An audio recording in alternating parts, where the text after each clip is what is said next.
আমরা সেই বিপ্লবী পরিবর্তন নয়, বরঞ্চ যৌক্তিক পরিবর্তনের দিকে দেশটাকে যাতে সবাই মিলে নিতে পারি ইউনাইটেডলি, আমি সবাইকে আহ্বান জানাবো। আমরা সমাজকে সাজাতে পারবো না। এখন এই 18 কোটি মানুষ জনসম্পদে পরিণত হবে কিভাবে? 25% মানুষ জনসম্পদে পরিণত হওয়ার প্রাথমিক সুবিধা থেকে বঞ্চিত হয়ে ড্রপ আউট হয়ে যায়। যারা প্রান্তিক মানুষ, যাদের এই এবিলিটি নাই, সন্তান তাদের স্কুলে যায় না, মাদ্রাসায় যায় না, যেতে পারে না, গেলেও 2-1 ক্লাস পড়ে তারপরে জীবিকার তাগিদে কোথাও লেগে যায় ছোট মানুষটা কাজে, মা বাপকে সাহায্য করার জন্য। তার মেধা এখানেই শেষ। অথচ তাদের মধ্যে হয়তোবা আগামী দিনের বড় কোনো অর্থনীতিবিদ লুকিয়ে আছেন, বাংলাদেশ ব্যাংকের গভর্নর লুকিয়ে আছেন। হয়তো দেশ পরিচালনার দায়িত্ব যে কাঁধে নিবে সেই চিফ এক্সিকিউটিভ এখানে লুকিয়ে আছে, কিন্তু সে তো ড্রপ আউট হয়ে যাচ্ছে। তাকে অ্যাড্রেস করবে কি? এই দায়িত্ব হচ্ছে সমাজ এবং সরকারের, উভয়ের জয়েন্ট রেসপন্সিবিলিটি। কিন্তু না, এটা তো হচ্ছে না। বলে হচ্ছেটা কি? অর্থনীতি আপনি নিয়ে আগাবেন কিভাবে? এই অর্থনীতিতে যেমন বিভিন্ন সরকারি মারপ্যাচ আছে, লাল ফিতার দৌরাত্ম্য আছে, ঠিক তেমনি ভাবে সেখানে অনেক দুর্বৃত্তপনা আছে। একজন উদ্যোক্তা তিনি চিন্তা করলেন একটা ইন্ডাস্ট্রি সেট করবেন, প্রথমেই তাকে 1 টুকরা জমি তো নিতে হবে।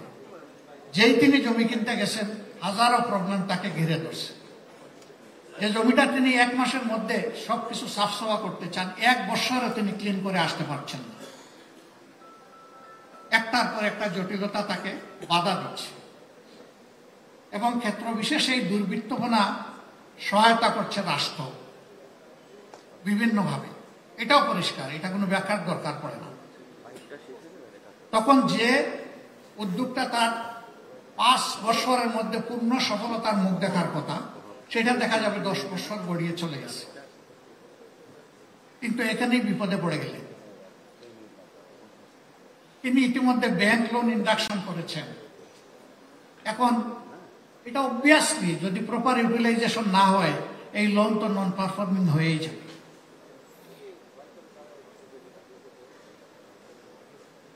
সমাজের পক্ষ থেকে চাঁদা, করাপশন, দুর্নীতি ব্যবসায়ীদেরকে এমনভাবে নিরুৎসাহিত করে যে নিজ দেশে সামর্থ্য থাকা সত্ত্বেও এখন আর কোনো ব্যবসার উদ্যোগ নেওয়ার চিন্তা করেন না অনেকে।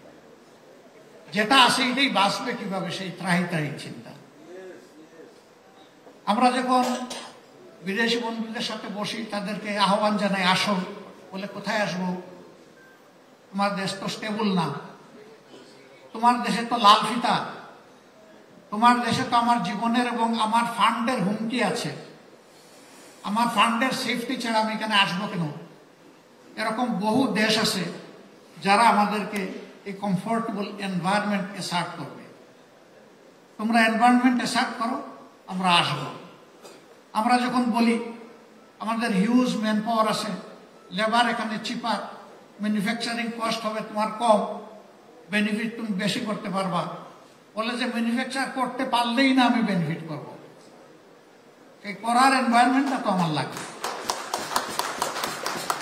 এটা শুধু বিদেশি বন্ধুদের কথা না, এটা আমাদের সকল উদ্যোক্তা এবং ব্যবসায়ীদের কথা। অনেক সময় ব্যবসায়ীদেরকে বলা হয় সুবিধাবাদী। যখন যে সরকার আসে তার সাথে লাইন দেয়, আমার কথায় কেউ মনে কষ্ট নেবেন না, আমি যা বুঝি তাই স্পষ্টভাবে বলার চেষ্টা করি। হ্যাঁ, কেউ লাইন দেয় মনের আগ্রহে, আর কেউ লাইন দেয় বাধ্য হয়ে। আর লাইন দেওয়া ছাড়া কোনো উপায় থাকে না, ব্যবসাকে বাঁচাতে পারে না। এর জন্য আমি তাদেরকে দায়ী করবো কিভাবে? এ দায় আমার, এ দায় রাজনীতিবিদদের। রাজনীতির বাইরে কোনো অর্থনীতি নাই। সকল নীতি নিয়ন্ত্রণ করবে রাজনীতি, সমন্বয় করবে রাজনীতি, বিকশিত করবে রাজনীতি। মগজ ঠিক থাকলে গোটা শরীর ঠিক ফাংশন করবে। ব্রেন যদি ঠিক না থাকে, বডির কোনো পার্টস প্রপারলি ফাংশন করবে না। ব্যবসায়ীরা সমাজের একটা গুরুত্বপূর্ণ অঙ্গ। রাজনীতির জায়গা থেকে এ পর্যন্ত স্বাধীন বাংলাদেশে আমরা যতই বলি, আমরা কাঙ্ক্ষিত সেই সুবিধা এবং কমফর্ট জোন আমরা দেশি বিদেশি ব্যবসায়ীদের জন্য তৈরি করতে পারিনি। এটাই সত্য। এখন যা পারলাম না তা কি হবে না? কাউকে কাউকে তো আগায় আসতে হবে। হ্যাঁ, এই কাজটা করা দরকার, কিন্তু question who will bell the cat? বিড়ালের গলার এই ঘন্টাটা বাঁধবেটাকে? আমি বাঁধবো, আপনি বাঁধবেন, শপথ নেই। আগে যেটা হয় নাই, এখন এটা হতে হবে। সারা দুনিয়া পারলে আমিও পারবো, আপনিও পারবেন। আমাদের মেধাগুলা দুনিয়ার বিভিন্ন জায়গায় গিয়ে ওয়ান্ডারফুল কন্ট্রিবিউশন রাখতেছে। এই দেশে জন্ম নেওয়া শিশু অন্য দেশে তারা এক একজন ব্রিলিয়েন্ট চ্যাপ হিসাবে নিজেকে মেলে ধরেছে। আমার দেশে পারে না কেন? আমার দেশে পারে না, আমরা সেই পরিবেশটা তাদেরকে দিতে পারি না। এই জন্য আমাদের ব্রেইনগুলোও ড্রেইন হয়ে চলে যাচ্ছে উন্নত। এমনকি পাবলিক বিশ্ববিদ্যালয়, টেকনোলজিক্যাল ইনস্টিটিউট অ্যান্ড ইউনিভার্সিটি, এখানে যারা লেখাপড়া করে তারা তো মেধার দিক থেকে একটা জায়গায়, তারাও হাইয়ার স্টাডির জন্য বিদেশ যান, কিন্তু ফিরে আসতে চান না। অনেককে যখন জিজ্ঞেস করি এদেশের দুলিকোনার সাথে তোমার সম্পর্ক, ভাই তুমি দেশকে ভুলে গেলা কেন? ওই যে দেশ তো আমাকে চায় না, আমাকে দেশ চাইলে আমি প্রস্তুত। আমরা বলি আমরা তো চাই, শুধু ফিনান্সিয়াল রিমিটেন্স না, আমরা তো ইন্টেলেকচুয়াল রিমিটেন্সটাও চাই। আসো, বলে হ্যাঁ, একটু সম্মানের জায়গা আমার জন্য তৈরি করে দেন। আমি জানি এই সরকারের সময়ও কিছু ব্রিলিয়েন্ট মানুষ চলে এসেছে বিদেশ থেকে। তারা কিন্তু টাকা উপার্জনের সুবিধা নেওয়ার জন্য আসেনি, দেশকে কিছু দেওয়ার জন্য এসেছে। আমরা যদি আস্থা থাকি, আমাদের ডায়াসপোরা গোটা দুনিয়ায় যারা আছে, যারা বিভিন্ন ক্ষেত্রে স্কিল সার্ভিস দিয়ে যাচ্ছে, তাদের মনে তৈরি করতে পারি, তারা এই দেশে ফিরে আসবে এবং তারা এই দেশকে গড়ে তোলার ক্ষেত্রে আমাদেরকে ক্ষেত্র বিশেষে নেতৃত্বও দিতে পারবে ইনশাআল্লাহ। আমরা তাদেরকে ইনভাইট করে দেশে নিয়ে আসার পর, আমি অনেক শিল্পপতির সাথে মাঝে মাঝে বসি, জিজ্ঞেস করি ছেলে কয়জন, মেয়ে কয়জন। দেখা যায় 3 জন হলে 3 জনই বিদেশে, না হয় কমপক্ষে একজনকে অন্তত নিজের জানাজায় শরীফার জন্য দেশে রেখেছেন। এরাও পারলে বিদেশে পাঠিয়ে দিলে ভালো। কেন?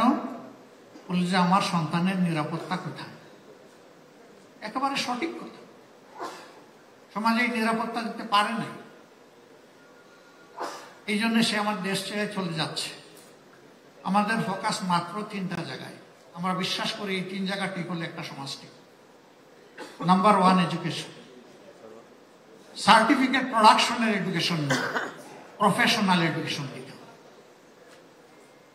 প্রত্যেকটি মানুষ হবে এক একটা রিসোর্স পার্সন। একজন কৃষক হলে সেও হবে একজন স্কিল কৃষক। কৃষি হবে আমার ইন্ডাস্ট্রি, প্রত্যেকটা ঘর হবে একটা ইন্ডাস্ট্রির হাব। এবং এটা পসিবল। জাপানে বিশাল বিশাল অনেক কমোডিটি আছে, যেটার স্পেয়ার গুলো এক একটা গড়ে তৈরি হয়, এক একটা গড়কে ডিস্ট্রিবিউট করে দেওয়া হয়েছে, ওই গড়টা একটা ইন্ডাস্ট্রি।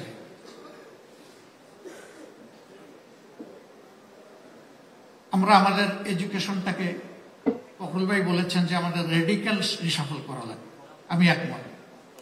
এটা আমাদের প্রাইম ফোকাস হওয়া উচিত। 2 নম্বর হচ্ছে দুর্নীতি আমাদের সমাজে ওয়াইড স্প্রেড এবং সিস্টেমিক, এভরিহোয়ার। এমনকি মাঝে মাঝে বিস্মিত হই, আল্লাহ আমাদেরকে মাফ করুন, মসজিদের ইমাম মসজিদ নিয়ত করতে গিয়েও সেখানে নাকি এই ধরনের কিছু লেনদেন করা লাগে। এই সমাজ কোথায় গিয়ে পৌঁছেছে? এখন আমরা দুর্নীতি দমনের জন্য কি করি? আমরা দুর্নীতির পাতা অথবা ডাল ধরে টান দিই, কিন্তু মূল যে জায়গাতে রয়ে যায়, কাণ্ড যে রয়ে যায়।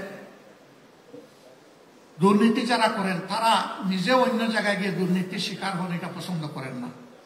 তার মানে হচ্ছে সবাই দুর্নীতিকে ঘৃণা করে। কিন্তু নিজের জায়গাটায় নিজে লোক সামলাতে পারে না, অথবা সিস্টেম তাকে বাধ্য করে, দুইটার একটা। যদি একটা হেলদি এনভায়রনমেন্ট আমরা ক্রিয়েট করতে পারি, তাহলে আলহামদুলিল্লাহ সবাই কমফোর্ট জোনে চলে আসবে। আপনি ব্যবসা করে আনন্দিত, আরেকজন শিক্ষকতা করে আনন্দিত, এমনকি রাস্তায় যিনি পরিচ্ছন্নতা কর্মী তিনিও একটা প্রেস্টিজের সাথে তার দেশে তিনি সার্ভিস প্রোভাইড করেন। সবার জায়গায় সবাই নিরাপদ হবে, সন্তুষ্ট থাকবে। আমাদের থার্ড ফোকাস হচ্ছে জাস্টিস এভরিওয়্যার ফর এভরিওয়ান। এই তিনটা জিনিসকে যদি আমরা অ্যাসার্ট করতে পারি সমাজে, আমাদের ব্যবসা হবে সাস্টেইনেবল এবং নেশন হবে প্রগ্রেসিভ, ডাইনামিক। মিনিমাম এই তিন জিনিস যদি আমরা সমাজে অ্যাসার্ট করতে না পারি, এটা বিশ্বাস করার কোনো কারণ নাই যে এই সমাজ ভালোর দিকে আগাবে, বরঞ্চ আরো খারাপের দিকে যাবে। আপনি আমি আমার সন্তানের মৃত্যু যেমন নিজের চোখের সামনে বরদাস্ত করতে পারি না, দেশের অর্থনীতি সহ নীতিবোধের মৃত্যু আমরা বরদাস্ত করতে পারবো না। এই জন্য এই জায়গাটায় আমাদের কমিটমেন্ট থাকতে হবে। এবং এইখানে আমি আবারও বলবো যে রাজনৈতিক সদিচ্ছাই হচ্ছে মূল ইচ্ছা। এ জায়গা ঠিক হলে আমি বিশ্বাস করি সমাজ ঠিক হবে। তবে হ্যাঁ, একদিনে হবে না, স্টার্ট হবে, তারপরে আগাবে, গ্র্যাজুয়ালি একটা চেঞ্জ ইনশাল্লাহ আসবে। আমরা সেই বিপ্লবী পরিবর্তন নয়, বরঞ্চ যৌক্তিক পরিবর্তনের দিকে দেশটাকে যাতে সবাই মিলে নিতে পারি ইউনাইটেডলি। আমি সবাইকে আহ্বান জানাবো, সকল দল মত এবং সকল পেশা পক্ষের সবাই যেন আমরা দেশকে কন্টেন করি এবং আমরা অন্তত একটা দৃঢ় সিদ্ধান্ত নেই, অতি আমাদের যা হবার হয়ে গেছে, এখন শুধু আমরা আগামী জেনারেশনের জন্য ভালো কিছু করব। আল্লাহ তাআলা আমাদেরকে তৌফিক দান করুন।